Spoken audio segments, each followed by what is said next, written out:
할렐루야. 하나님의 은혜를 사모해서 주님의 전으로 나오신 모든 사랑하는 성도님들 진심으로 환영합니다. 오늘 참 날씨가 너무 좋고 또 어버이 주일로 지키면서 우리 성도님들이 이렇게 꽃도 달고 계신 모습 보니까 너무 좋습니다. 이 시간에 옆에 계신 분들 한번 인사하면 좋겠습니다. 잘 오셨습니다. 은혜 많이 받으십시오. 한번 인사하면 좋겠습니다. 잘 오셨습니다. 참 반갑습니다. 잘 오셨습니다. 감사합니다. 잘 오셨습니다. 잘 오셨습니다. 잘 오셨습니다. 은혜 많이 받으십시오. 잘 오셨습니다. 잘 오셨습니다. 감사합니다. 이제 우리의 마음을 모아서 거룩하신 하나님 앞에 예배로 나아가겠습니다. 이튿날 요한이 예수께서 자기에게 나아오심을 보고 이르되 보라, 세상 죄를 지고 가는 하나님의 어린 양이로다. 아멘. 사랑과 은혜가 풍성하신 우리 아버지 하나님, 거룩한 주님의 날에 주님의 은혜 가운데 우리를 이 자리로 인도하시며 살아계신 하나님을 예배하게 하시니 감사드립니다. 우리의 모든 죄의 짐을 친히 짊어지신 예수 그리스도를 믿음으로 붙들고 의지합니다. 이 예배를 통하여 아버지 하나님과의 진정한 화평을 누리게 하여 주시옵소서. 성령 하나님을 통하여 우리에게 새로운 힘을 부어주시고 오직 주님께서 주시는 하늘의 평안과 기쁨과 은혜를 넘치게 누리게 하여 주시옵소서. 예배 시종을 주님께 온전히 맡기오며 살아계신 주 예수 그리스도의 이름으로 기도드리옵나이다. 아멘.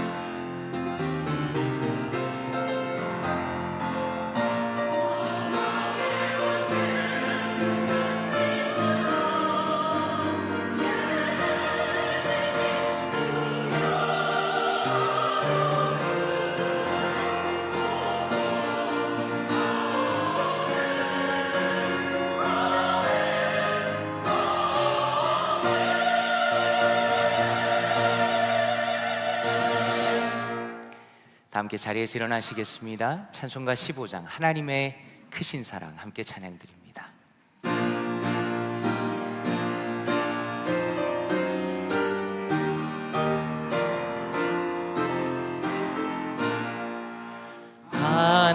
하나님의 크신 사랑 하늘에서 내리사 우리 맘에 항상 계셔 온전하게 하소서. 우리 주는 자비하사 사랑 구원하시니 두려워서 떠는 자를 구원하여 주소서. 걱정 근심 많은 자를 성령 감화하시며 복과 은혜 사랑받아 평안하게 하소서. 처음과 끝이 되신 주님 항상 인도하셔서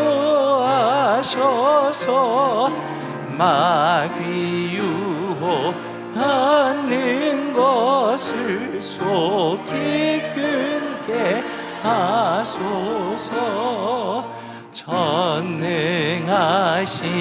아버지여 주의 능력 주시고 우리 맘에 임하셔서 떠나가지 마소서. 주께 영광 항상 돌려 천사처럼 섬기며 주의 사랑 영영토록 찬송하게 하소서. 우리들이 거듭나서 흠이 없게 하시고 주의 크신 구원받아 온전하게 하소서. 영광에서 영광으로 천국까지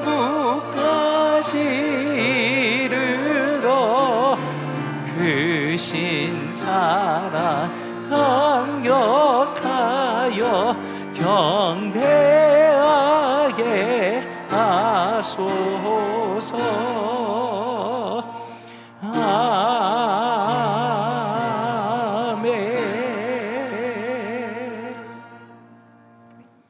교독문 98번 어버이 주일 교독문은 함께 교독하겠습니다. 내 부모를 공경하라.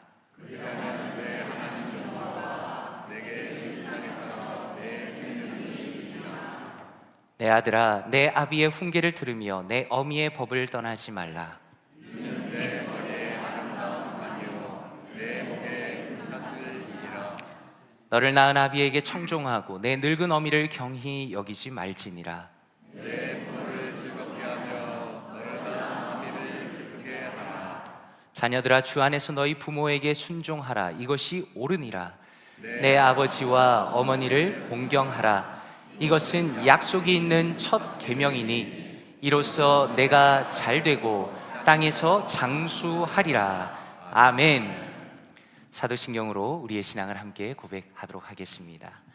전능하사 천지를 만드신 하나님 아버지를 내가 믿사오며 그 외아들 우리 주 예수 그리스도를 믿사오니 이는 성령으로 잉태하사 동정녀 마리아에게 나시고 본디오 빌라도에게 고난을 받으사 십자가에 못 박혀 죽으시고 장사한 지 사흘 만에 죽은 자 가운데서 다시 살아나시며 하늘에 오르사 전능하신 하나님 우편에 앉아 계시다가 저리로서 산자와 죽은 자를 심판하러 오시리라. 성령을 믿사오며 거룩한 공회와 성도가 서로 교통하는 것과 죄를 사하여 주시는 것과 몸이 다시 사는 것과 영원히 사는 것을 믿사옵나이다. 아멘. 자리에 앉아주시기 바랍니다. 김한근 장로님 예배를 위해 대표로 기도하시겠습니다.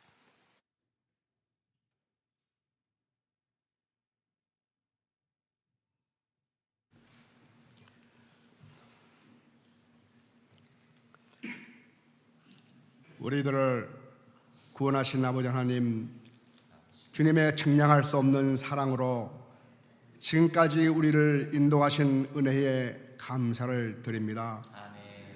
오늘은 어버이 주일입니다. 주님께서 모든 가정들을 사랑하여 주셔서 가정들마다 사랑과 믿음과 소망이 충만한 가정들이 되게 하여 주시옵소서. 우리들을 부모님의 사랑 속에 태어나게 하시고 행복의 보금자리인 가정에서 양육되고 자라나게 하심은 하나님의 축복이요 은총입니다. 부모님을 사랑하고 공경하는 마음을 갖게 하옵시고 가정의 사랑이 상실되고 파괴되는 이 시대에 모든 가정들마다 주님의 은혜로 사랑이 회복되기를 원합니다.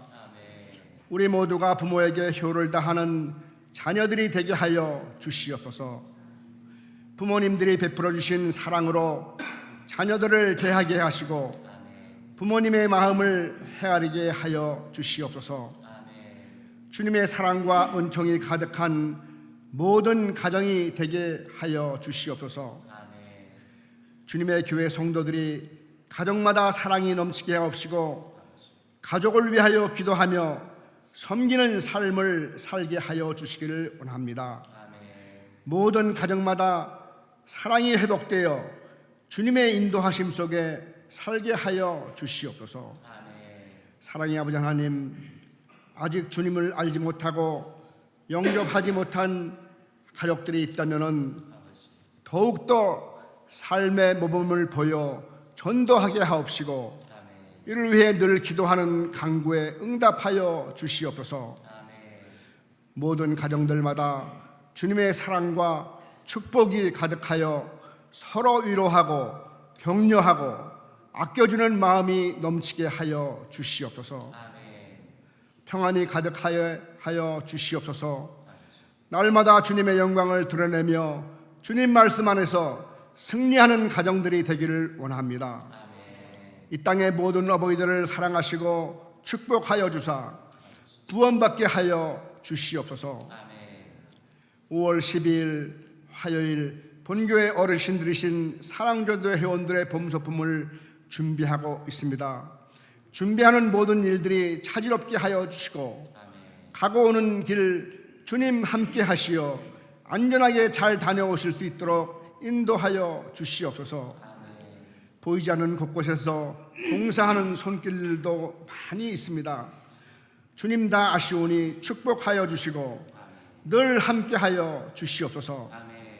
오늘들 말씀 들고 서신 정진부 담임 목사님 함께하여 주시고 찬양으로 영광 돌리는 할렐루야 찬양대 함께하여 주시기를 바라오며 모든 가정을 축복하여 주심을 믿고 우리 구주 예수님의 이름으로 기도드리옵나이다. 아멘.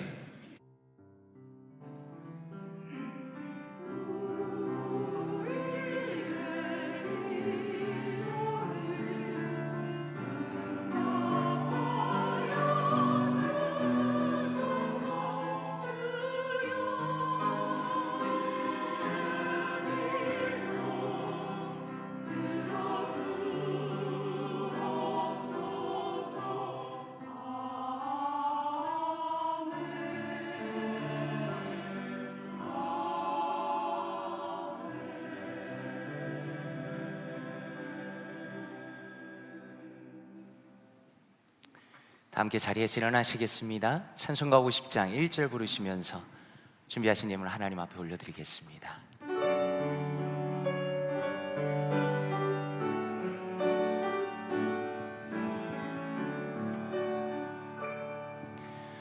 내게 있는 모든 것을 아낌없이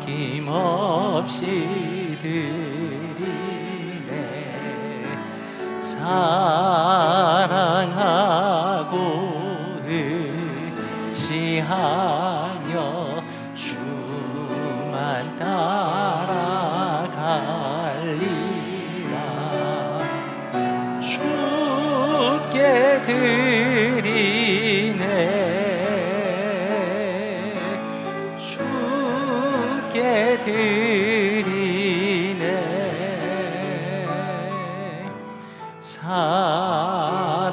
사랑하는 구주 앞에 모두 드리네.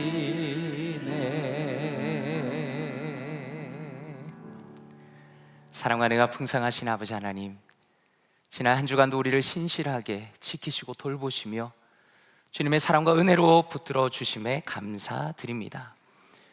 주님께서 우리를 돌보심에 감사드리며 또 좋은 것들로 넘치게 베푸셨음을 기억하며 우리 또한 주님께 귀한 예물을 올려드립니다. 우리의 정성을 다 담은 이 예물을 주님께서 기뻐 받아주시고 오직 하나님의 영광이 드러나며 잃어버린 영혼이 주님께 돌아오며 예수 그리스도의 십자가가 드러나는 그 일에 아름답게 사용하여 주시옵소서. 특별히 성도님들의 가정을 지켜주시기 원합니다. 부모님들에게는 가정을 믿음으로 섬길 수 있는 영적인 힘과 능력을 더하여 주시옵소서. 또한 성도님들의 모든 자녀들이 예수 그리스도를 믿게 하여 주시옵소서.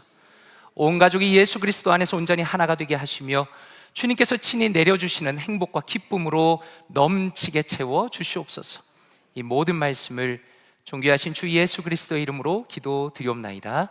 아멘. 자리에 앉으시겠습니다.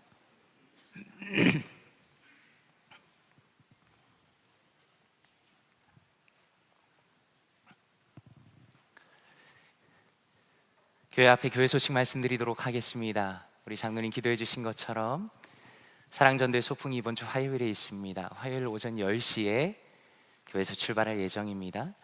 특별히 부탁드릴 것은 제가 들어보니 소풍 장소가 바닷가라고 합니다. 그래서 바람막이 자켓을 가시는 분들은 꼭 챙겨주시고 또 개인 상비약을 꼭 준비해 달라고 부탁이 들어왔습니다. 위에 겉에 입을 수 있는 옷, 그리고 개인적으로 드시는 약이 있다면 꼭 잊지 마시고 화요일날 챙겨서 가시면 좋겠습니다. 이번 주 수요일 저녁 예배 때는 캄보디아를 섬기시는 김진욱 선교사님의 선교 보고의 시간이 있겠습니다. 이번 주 금요일은 새싹 한국학교 종강입니다. 교감으로 섬기신 우리 김양희 집사님 참 수고 많으셨고 또 선생님들께서 수고를 많이 하셨습니다. 지금 한국학교에는 새로운 교감과 또 그리고 선생님들이 필요한 상황입니다. 많이 기도해 주시고 또 지원해 주시면 감사하겠습니다. 연합 찬양제 연습과 컬럼비아 요양원 방문에 대한 내용은 주보를 참조해 주시면 감사하겠습니다. 저는 이번에 사우스웨스턴 신학교에서 목회학 박사과정 강의를 이틀 동안 섬기게 되었습니다. 수요일 오후에 출발해서 토요일 오후에 돌아올 일정입니다. 주제는 크리스천 북클럽의 이론과 실천이라는 주제입니다. 특별히 이번 강의를 통해서 함께 하시는 분들의 교회에 많은 유익이 있을 수 있도록 기도해 주시면 감사하겠습니다. 그리고 머스터드 시대에서 우리 어린이들이 김미아 간사님과 함께 예쁜 성경 초콜릿을 준비했습니다. 예배 끝나고 나가실 때 하나씩 받아가시면 되겠습니다. 이 시간에 할렐루야 찬양대의 찬양이 있겠습니다.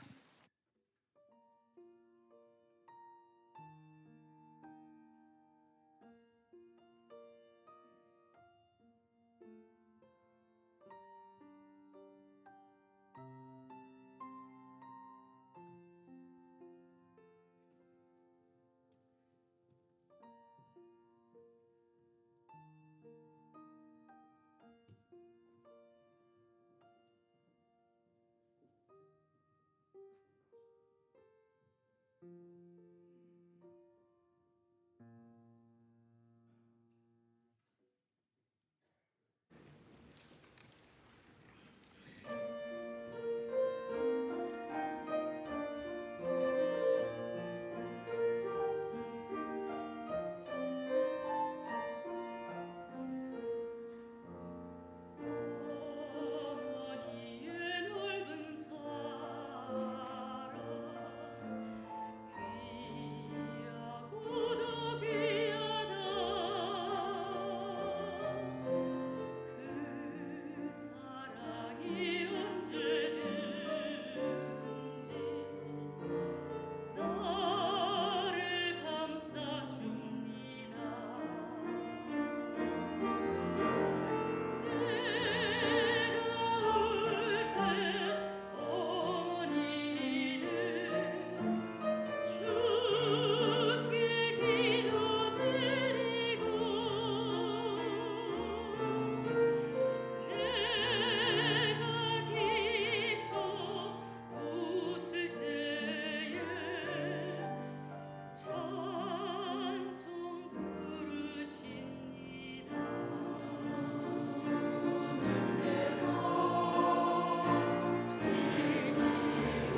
아멘. 하나님께 영광의 박수를 올려드리겠습니다. 참 감사합니다. 너무나 아름다운 찬양 진심으로 감사드립니다. 이 시간에 다 함께 자리에서 일어나시겠습니다. 하나님의 말씀 함께 보도록 하겠습니다. 오늘 우리에게 주신 하나님의 말씀은 신명기 6장 4절에서 9절까지 말씀입니다. 구약성경 신명기 6장 4절에서 9절 말씀입니다. 함께 합독하도록 하겠습니다. 시작. 이스라엘아 들으라. 우리 하나님 여호와는 오직 유일한 여호와이시니 너는 마음을 다하고 뜻을 다하고 힘을 다하여 내 하나님 여호와를 사랑하라. 오늘 내가 내게 명하는 이 말씀을 너는 마음에 새기고 내 자녀에게 부지런히 가르치며 집에 앉았을 때든지 길을 갈 때든지 누워 있을 때든지 일어날 때든지 이 말씀을 강론할 것이며 너는 또 그것을 내 손목에 메어 기호를 삼으며 내 미간에 붙여 표로 삼고 또 내 집 문설주와 바깥문에 기록할지니라. 아멘. 자리에 앉으시겠습니다. 말씀을 위해서 기도하겠습니다. 아버지 하나님 감사합니다. 주님의 품 안으로 우리를 불러주시고 진리이신 주님의 말씀을 들려주시니 감사드립니다. 주님의 말씀이 우리의 영혼 속에 들어오기 원합니다. 뿌리 내리게 하여 주시옵소서. 우리의 생각과 마음과 태도가 변화되는 성령 하나님께서 역사하시는 복된 시간 되게 하여 주시옵소서. 이 모든 말씀을 존귀하신 주 예수 그리스도의 이름으로 기도드리옵나이다. 아멘. 내 하나님 여호와를 사랑하라. 내 하나님 여호와를 사랑하라 라는 제목으로 하나님의 말씀 전하도록 하겠습니다. 오늘 우리가 함께 읽은 말씀은 신명기 말씀입니다. 혹시 성도님들께서는 신명기라는 단어의 뜻을 알고 계십니까? 신명기에서 신이라는 한자는 두 번째라는 뜻을 가지고 있습니다. 그리고 명이라는 한자는 명령 혹은 말씀을 의미하는 겁니다. 그래서 신명기라는 것은 두 번째 율법이다라는 뜻을 가지고 있습니다. 왜 두 번째라는 표현이 등장하는가? 원래 이스라엘 백성에게 주어진 하나님의 명령은 이스라엘 백성이 출애굽을 한 이후에 시내산에서 주어진 말씀입니다. 그런데 광야를 40년을 지나면서 어떻게 되었는가? 처음에 출애굽을 나온 출애굽 1세대가 거의 죽게 되었습니다. 광야에서 태어난 출애굽 2세대가 세컨 제너레이션이 살아있는 상황입니다. 그리고 이스라엘 백성은 가나안 땅에 들어가기 전에 모압 평지라는 곳에 다다른 상황입니다. 그리고 이렇게 모압 평지까지 이스라엘 백성을 인도한 모세가 다시 한번 하나님의 명령을 가르치고 일깨우는 것이 바로 신명기의 역할이다라는 겁니다. 그렇다면 한번 생각해 보시기 바랍니다. 도대체 왜 하나님의 말씀을 배우는 것이 그렇게 중요한 일인가? 바로 그 이유에 대해서 신명기 6장 1절에 보니 이렇게 말씀합니다.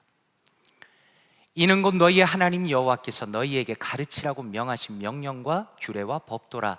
너희가 건너가서 차지할 땅에서 행할 것이니 라고 말씀합니다. 여기서 우리가 주목할 부분은 너희가 건너가서 차지할 땅에서 행할 것이니 라고 말씀하신다는 겁니다. 다시 말해서 말씀을 배우는 그 목적이라는 것이 지금 이스라엘 백성이 들어갈 그 가나안 땅을 염두에 두고 하시는 말씀이다라는 겁니다. 가나안 땅은 어떤 땅인가? 그곳은 하나님이 아니라 우상을 섬기는 땅입니다. 그들은 풍요를 가져다 준다는 바알을 믿고 있었습니다. 풍요와 다산을 가져다 준다는 아세라를 믿고 있었습니다. 그리고 가나안 사람들은 자신의 성적인 욕구를 풀기 위해서 우상의 신전을 찾아다녔습니다. 한마디로 가나안 땅이라는 곳은 나의 재산이 늘어나고 내가 쾌락을 즐길 수만 있다면 그것이 내 인생의 전부이다라고 생각하는 지극히 인간 중심적인 타락한 땅이었다는 겁니다. 그래서 하나님께서는 거기에 들어갈 이스라엘 백성을 향해서 그들이 하나님의 말씀으로 무장이 되고 하나님의 뜻으로 무장이 되기를 원하시는 마음으로 모세를 통해서 다시 한번 주님의 말씀을 진지하게 가르치십니다. 특별히 3절에 이렇게 말씀합니다. 이스라엘아, 듣고 삼가 그것을 행하라. 그리하면 내가 복을 받고 내 조상들의 하나님 여호와께서 내게 허락하신 같이 젖과 꿀이 흐르는 땅에서 내가 크게 번성하리라 라고 말씀합니다. 여기서 우리가 깨닫게 되는 것이 무엇입니까? 하나님의 말씀을 힘써 지키는 것이 우리에게 복이 된다라는 겁니다. 다시 말해서 사람들이 가지고 있는 편견 중에 하나는 무엇입니까? 그것은 하나님의 말씀이 우리를 답답하게 만든다라는 겁니다.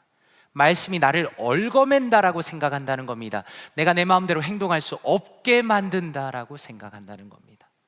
그러나 실제로 말씀을 지킬 때에 그 말씀을 지키는 사람은 무엇을 깨닫게 되는가? 시편 19편 8절에 이렇게 말씀합니다.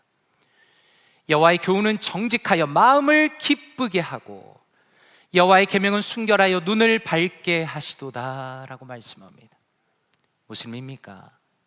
여호와의 말씀은 겉으로 보기에는 우리를 얽어매고 우리의 행동을 제어하는 것 같지만, 그러나 실제로 그 말씀을 지키는 자는 무엇을 경험하게 되는가?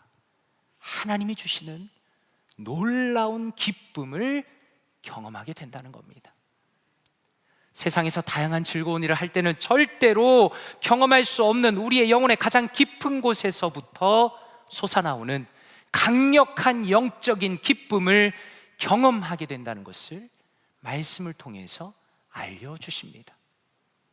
그리고 그렇게 기쁨으로 하나님의 명령을 따라가다 보면 하나님께서 우리가 생각지도 못했던 많은 복을 주시고 은혜를 주시고 좋은 것들을 부어주시고 하나님께서 기뻐하시는 선한 길로 인도하신다고 약속하시는 겁니다. 그렇다면 하나님께서 주시는 명령이 무엇인가? 4절에 보니까 이렇게 말씀합니다. 이스라엘아, 들으라. 우리 하나님 여호와는 오직 유일한 여호와이시니 라고 말씀합니다. 여기서 먼저 우리가 주목할 것은 하나님께서는 자신이 누구인가를 이름을 통해서 정확하게 알려주신다는 겁니다. 자신은 여호와이시다 라고 말씀합니다. 이 여호와라는 이름이 언제 이스라엘 백성에게 소개가 되었는가? 출애굽기에서 하나님께서 모세에게 나타나셨을 때 광야에서 자신이 누구인가를 가르쳐 주십니다. 출애굽기 3장 14절에 보니 이렇게 말씀합니다. 하나님이 모세에게 이르시되 나는 스스로 있는 자이니라. 또 이르시되 너는 이스라엘 자손에게 이같이 이르기를 스스로 있는 자가 나를 너희에게 보내셨다 하라 라고 말씀합니다. 여호와라는 이름의 의미는 무엇입니까? 스스로 있는 자라는 뜻을 가지고 있습니다. 지금 이 이름의 의미는 상상을 초월할 정도로 중요한 겁니다. 한번 생각해 보십시오. 우리는 다 어떤 사람들입니까? 우리는 어떤 것을 의지해야 살아갈 수 있는 사람입니다. 우리는 음식이 있어야 합니다. 우리는 공기가 있어야 합니다. 우리는 너무나 감사하게도 부모님들이 계시기 때문에 이 세상에 있는 겁니다. 그런데 하나님은 어떤 분이십니까? 그분은 그 어떤 것도 의지하지 않는 분이십니다. 다시 말해서 여호와 하나님은 어떤 분이신가? 이 온 우주 자체를 창조하신 분이시고 시간과 공간을 만드신 분이시고 우리의 창조주이시고 우리의 주인이시다라는 겁니다. 다시 말해서 그분은 절대자입니다. 우리와 수준 자체가 다른 존재입니다. 가장 존귀한 분이라는 것을 알려주시는 겁니다. 그래서 4절은 무엇이라 말씀하는가? 우리 하나님 여호와는 오직 유일한 여호와이시다라고 말씀합니다. 다시 말해서 그분과 비교할 수 있는 존재 자체가 없다는 겁니다. 세상에 많은 것들이 우상이라는 이름으로 신이란 이름으로 불리고 있지만 감히 그분과 비견될 만한 것이 없다는 겁니다. 그래서 시편 115편 4절에서 7절에 이렇게 말씀합니다.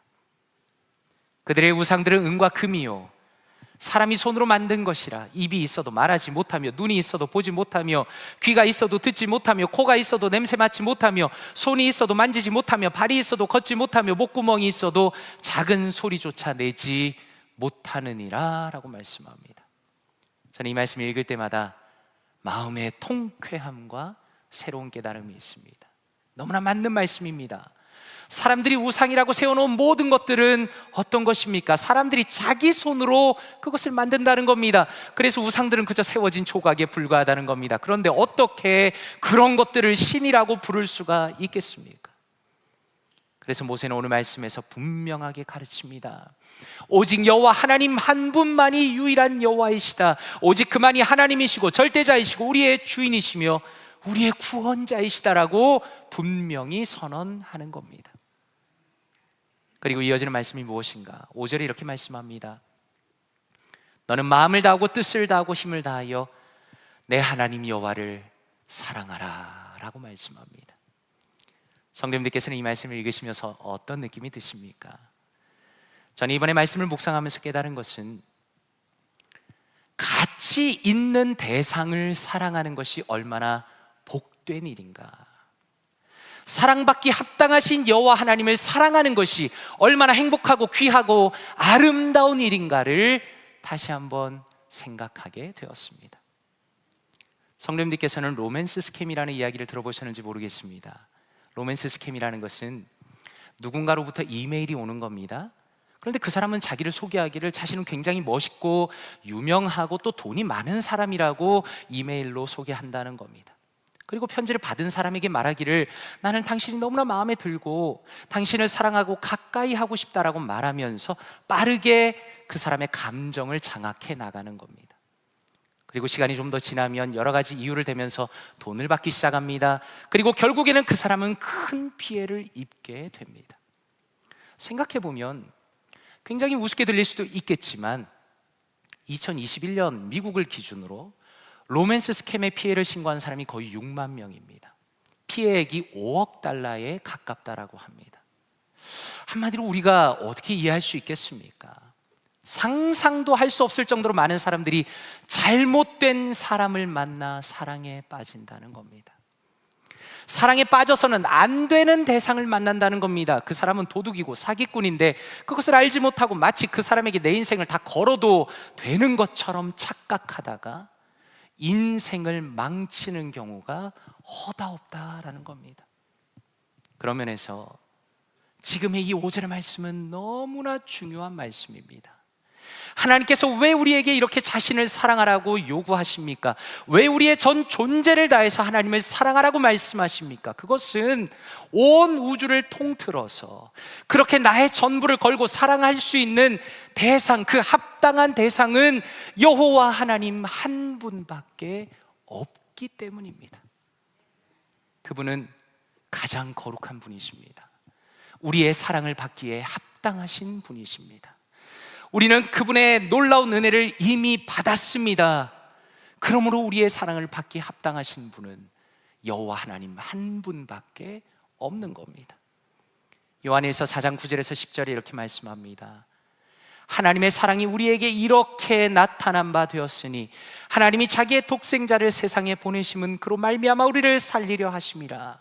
사랑은 여기 있으니 우리가 하나님을 사랑한 것이 아니요 하나님이 우리를 사랑하사 우리 죄를 속하기 위하여 화목 제물로 그 아들을 보내셨음이라 라고 말씀합니다. 성경은 우리에게 무엇이라 말씀합니까? 하나님께서 우리를 먼저 사랑하셨다는 겁니다. 우리가 하나님으로부터 등을 돌리고 그분을 대적할 때 오히려 자신의 독생자를 우리를 위해 보내셨습니다.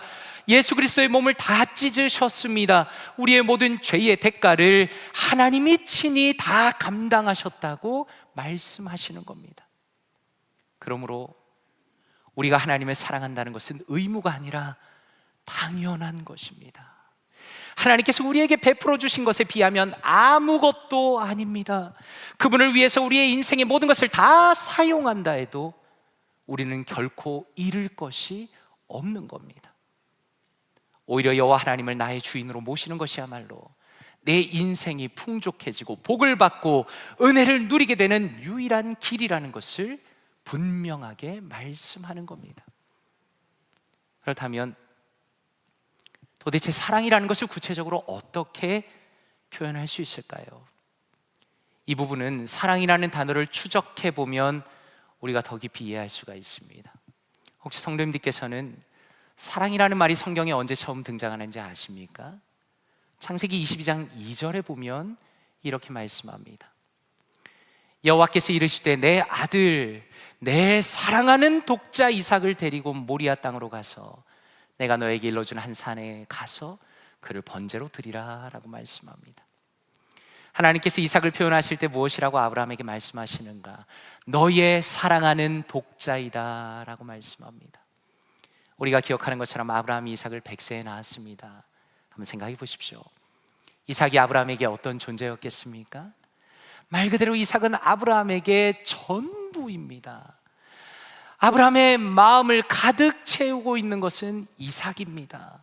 눈에 넣어도 아프지 않을 아들입니다. 세상에서 가장 소중한 존재가 이삭입니다. 하나님께서 말씀하시는 사랑은 바로 그런 겁니다. 하나님을 사랑한다는 것은 무엇입니까? 단순히 하나님 앞에 나와 예배하는 것을 넘어서는 겁니다. 하나님을 위해서 어떤 부분을 헌신하는 것을 넘어서는 겁니다. 하나님께서 나의 전부가 되는 것입니다. 나의 우선순위가 되는 겁니다. 나의 기준이 되는 겁니다. 나의 마음을 가득 채우는 겁니다. 바로 그러한 수준이 하나님을 사랑하는 것입니다. 그렇다면 이러한 가장 순수한 수준의 사랑은 어떻게 만들어지는가? 먼저 6절에 보니까 이렇게 말씀합니다.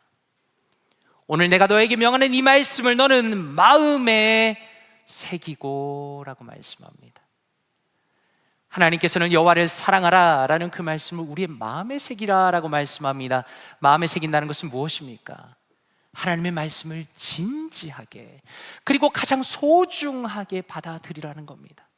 단순히 나의 지식이 아니라 인포메이션이 아니라 말씀이 나의 마음의 가장 깊은 곳에 들어오고 그리고 그것을 소중히 여기고 간절하게 붙드는 그러한 수준까지 가야 한다라고 말씀합니다.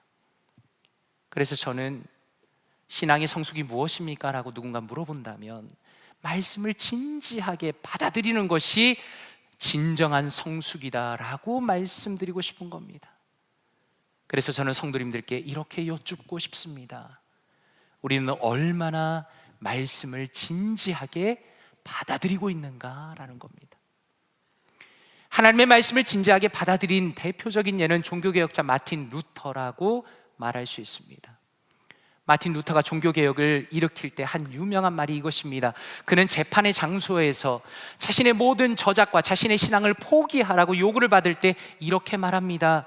나는 내가 인용한 성경의 말씀에 사로잡혀 있고 나의 양심은 하나님의 말씀에 의해 사로잡힌 바 되었습니다. 나는 철회할 수도 없거니와 철회하지도 않겠습니다 라고 말합니다.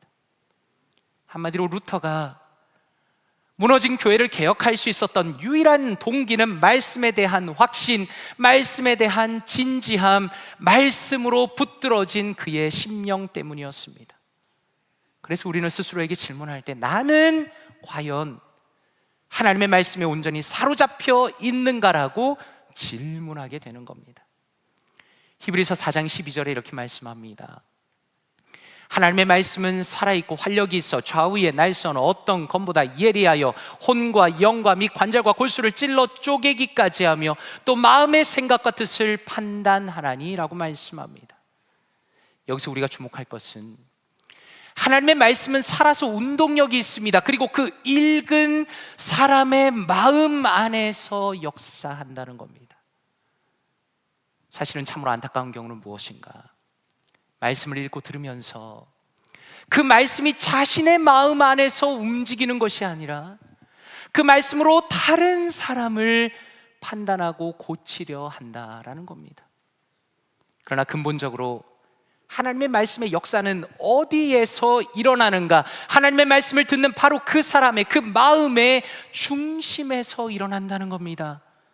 다시 말해서 내가 말씀을 듣고 있고 말씀 때문에 내가 돌이키고 내가 변화되고 있다면 바로 그 사람이야말로 하나님이 약속하신 참된 복을 누리고 있는 사람이라는 것을 오늘 말씀을 통해서 우리가 깨닫게 되는 겁니다.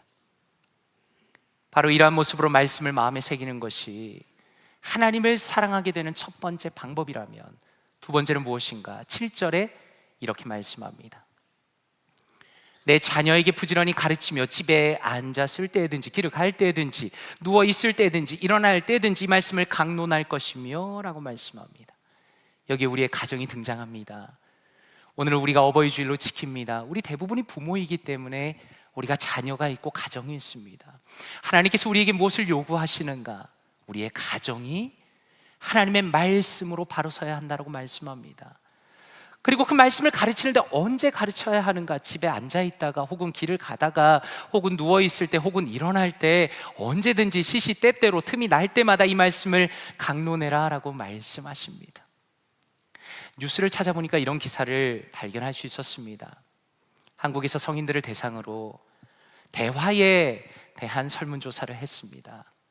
그랬더니 가족과 함께 살고 있는 사람들의 경우에는 60% 정도가 하루에 1시간도 가족과 대화를 하지 않는다라고 합니다. 가족과 함께 살고 있지 않은 사람의 경우에는 90% 정도가 하루에 1시간도 대화를 하지 않는다고 대답을 했습니다. 그런 면에서 오늘 말씀에 비춰서 한번 생각해 보시기 바랍니다. 저는 이러한 통계를 보면서 생각한 것은 일단 가정 안에서 대화 자체가 너무나 부족하다라는 생각을 했습니다. 신앙적인 대화가 아니라 일상적인 대화도 거의 일어나지 않는 상황이 우리의 현재의 가정의 형편이구나라는 것을 알게 되었습니다. 그런 면에서 한번 생각해 보십시오. 우리는 우리의 가정에서 남편과 아내가 부모와 자녀가 얼마나 많은 대화를 하고 있는가라는 겁니다. 그리고 그 중에 몇 퍼센트 정도가 신앙에 관한 대화인가라고 우리 스스로에게 질문하게 됩니다. 그런데 종교개혁자인 칼빈은 자신의 주석에서 이 신명기 말씀을 설명하면서 이렇게 말씀을 가르치는 것을 부모에게만 한정 짓는 것이 아니라 교회 공동체에 적용을 합니다. 이렇게 말합니다. 그러나 여전히 그것들에 대해 말하라라는 표현으로 모세는 많은 이들이 너무나 빠지기 쉬운 공허한 수다를 사람들에게 촉구하는 것이 아니라 그는 그들이 각자 이와 같이 스스로를 세우고 서로의 교사가 되기를 원하시는 것이다 라고 말합니다. 여기서 정말 흥미로운 것은 신명기 6장 7절 말씀에서 이 말씀을 강론할 것이며 라는 부분을 칼빈이 이해할 때 한 사람이 강의를 하는 것이 아니라 성도 간의 대화로 이해하고 있다는 겁니다. 물론 원어적인 의미를 보면 여기서 히브리어의 뜻은 가르친다라는 뜻을 가지고 있습니다.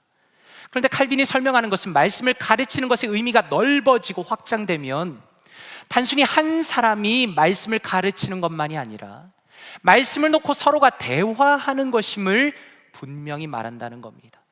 그리고 또 하나 흥미로운 것은 성도의 대화는 두 가지가 있다는 겁니다. 하나는 공허한 수다가 있습니다.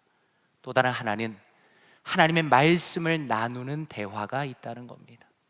저는 이 부분이 너무나 중요하다고 묵상했습니다. 한번 생각해 보십시오. 만약에 우리가 교회에서 영적인 대화를 할 기회를 놓쳐버린다면 어디에서 영적인 대화를 할 수 있겠는가라는 것입니다. 만약에 우리가 교회에서 영적인 대화를 할 수 없다면 도대체 우리가 어떻게 하나님을 향한 사랑을 우리의 마음 안에 만들어낼 수 있겠는가라고 심각한 질문을 하게 되는 겁니다. 그래서 모세는 어떻게 가르치는가? 오늘 말씀 8절과 9절에 보니까 너는 또 그것을 내 손목에 매어 기호를 삼으며 내 미간에 붙여 표로 삼고 내 집 문설주와 바깥 문에 기록할지어다 라고 말씀합니다. 이 말씀을 문자적으로 이해하면 손목에다 말씀을 달고 이마에도 말씀을 붙이라는 겁니다. 그리고 각자의 집과 대문에 말씀을 써서 붙이라는 겁니다. 이것을 조금 더 넓게 말하자면 말씀에 사로잡힌 사람이 되어라 라는 것입니다. 내가 하는 말과 행동과 언어와 태도가 하나님의 말씀으로 가득한 사람이 되어라 라고 강조하시는 겁니다. 최근에 다른 목사님들과 읽고 있는 재밌는 책 중에 하나는 죽고 싶지만 떡볶이는 먹고 싶어 라는 책입니다. 제목은 특이하지만 사실 내용은 굉장히 슬픈 내용입니다. 주인공은 우울증에 빠져 있습니다. 자신이 정신과 상담을 받은 내용을 기록한 책입니다.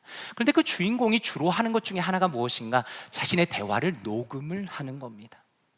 그 책의 맥락에서는 저자가 자신감이 없습니다. 의기소침합니다. 그래서 자기가 혹시라도 실수할까 봐 녹음을 하고 나중에 자기 대화를 들어보는 겁니다. 그런데 저는 그 책의 내용을 읽으면서 그런 생각이 들었습니다. 때로는 우리가 이런 태도가 필요한 것이 아닌가라는 생각을 하게 되는 겁니다. 우리는 하루 동안 수많은 말을 합니다. 그런데 우리가 한 그 말에 얼마나 많은 부분이 하나님의 뜻과 하나님의 말씀이 중심이 되고 있는가를 때로는 우리가 스스로 점검해 볼 필요가 있다라는 겁니다. 결론적으로 교회 안에서 일어나는 대화의 중심은 무엇이 되어야 하는가? 예수 그리스도가 되셔야 한다라는 겁니다. 에베소서 1장 22절과 23절에 이렇게 말씀합니다. 또 만물을 그의 발 아래 복종하게 하시고 그를 만물 위에 교회의 머리로 삼으셨느니라. 교회는 그의 몸이니 만물 안에서 만물을 충만하게 하시는 이의 충만함이니라 라고 말씀합니다. 이 구절은 교회가 무엇인가를 가장 분명하게 보여주십니다.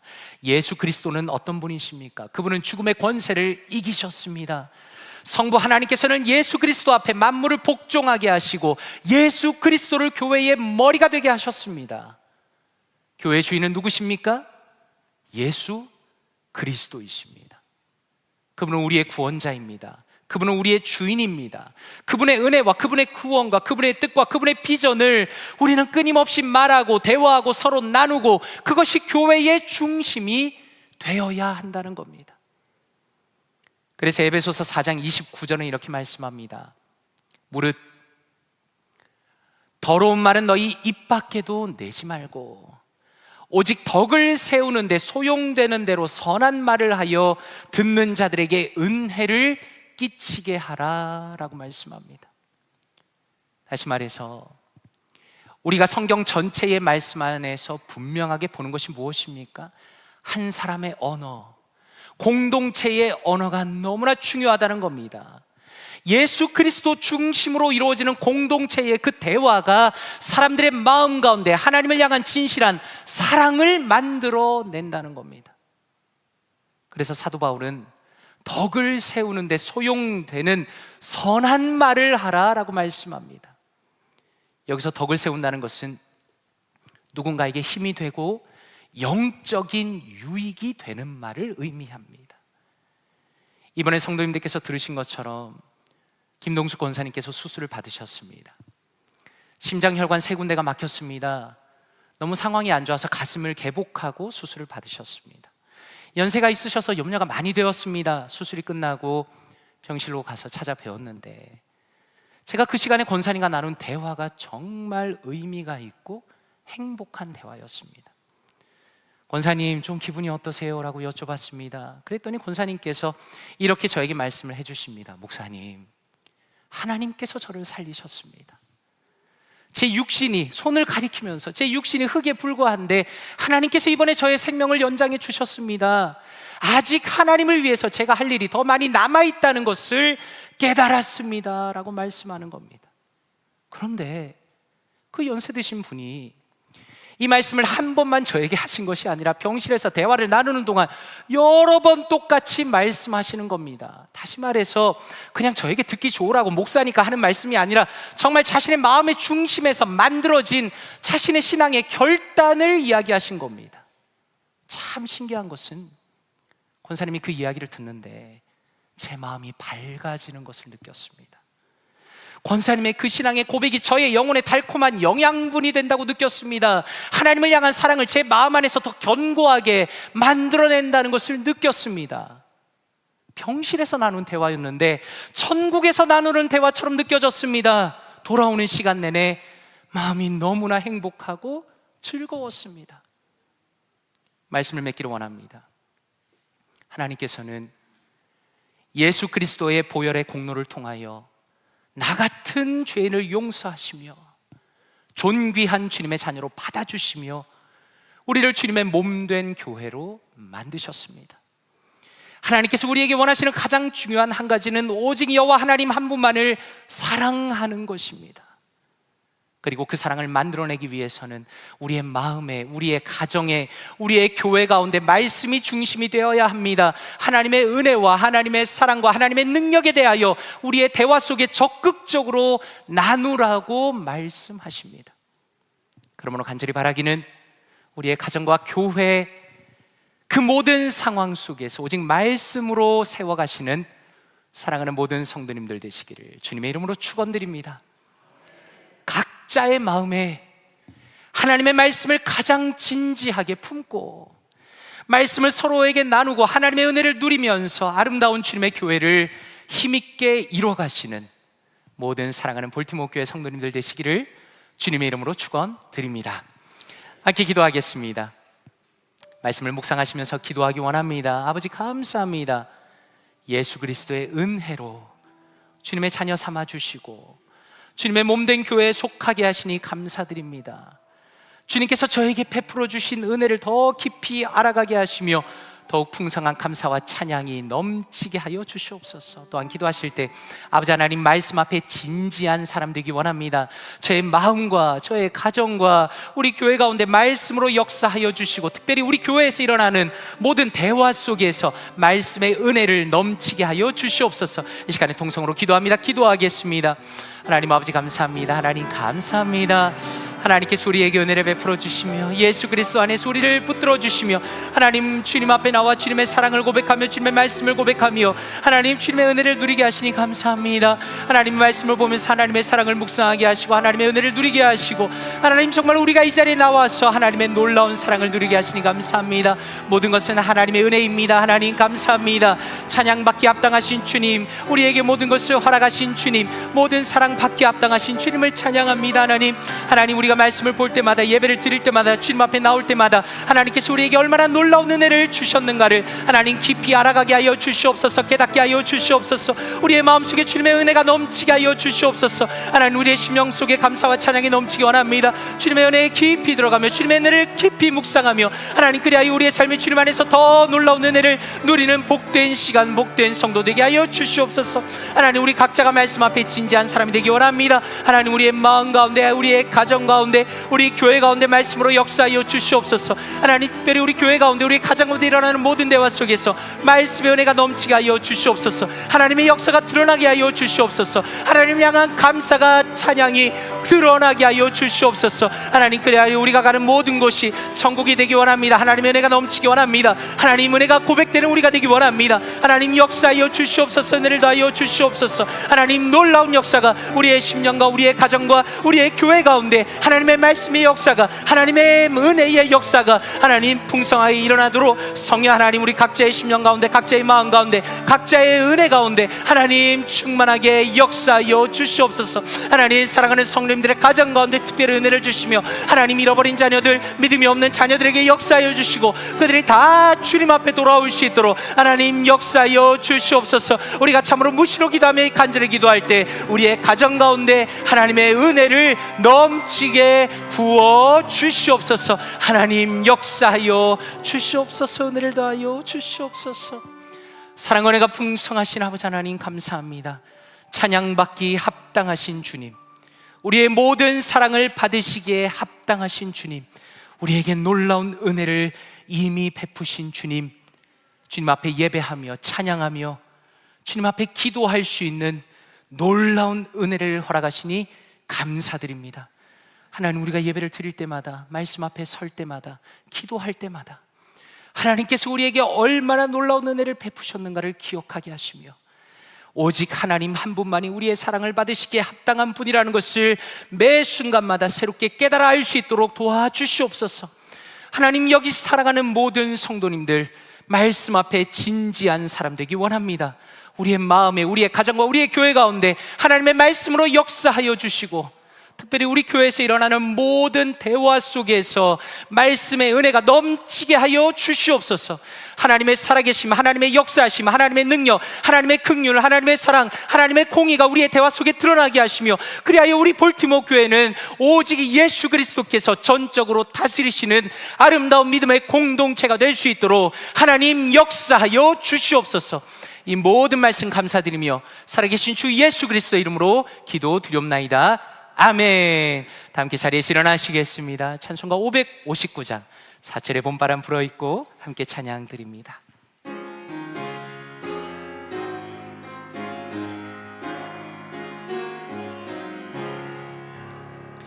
사철의 봄바람 불어있고 하나님 아버지 모셨으니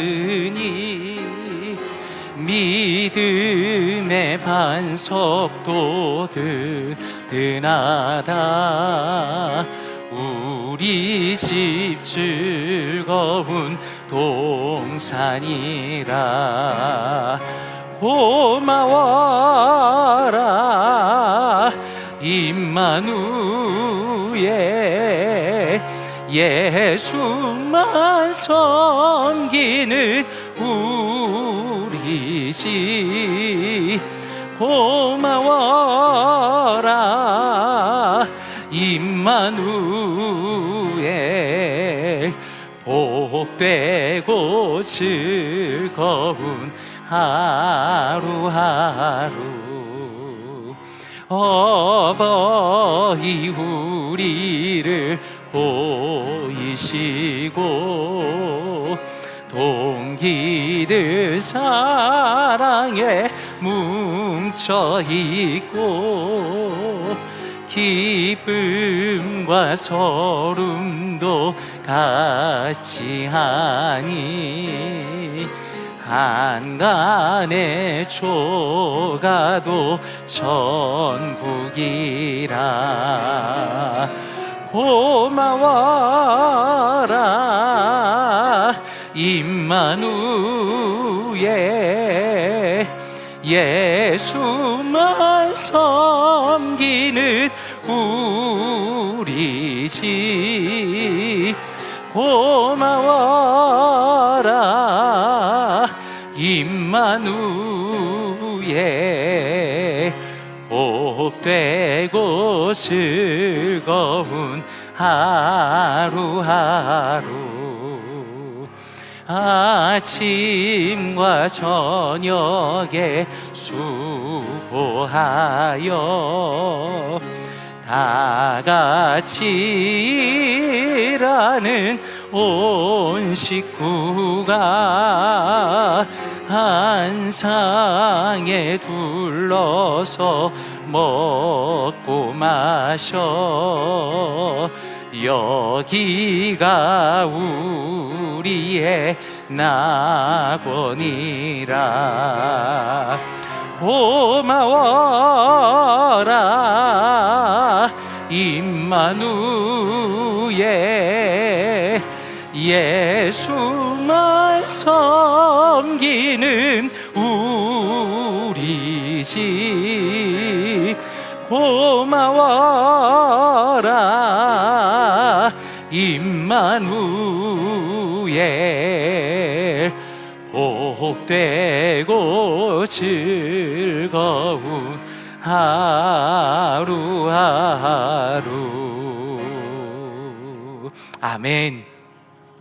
이제는 우리를 위하여 십자가에 달리신 주 예수 그리스도의 은혜와 자신의 아들을 기꺼이 내어주신 아버지 하나님의 놀라운 사랑과 우리의 마음을 감동시키시고 변화시키시는 성령 하나님의 인도하심과 교통하심이 우리를 넉넉하게 먼저 사랑하신 하나님의 은혜를 기억하고 감사하며 오직 주님의 말씀 위에, 그리고 말씀을 나누며 사랑으로 섬기며 살아가기로 결심한 사랑하는 모든 성도님들의 머리머리 위에 이제부터 영원토록 함께 계실지어다. 아멘.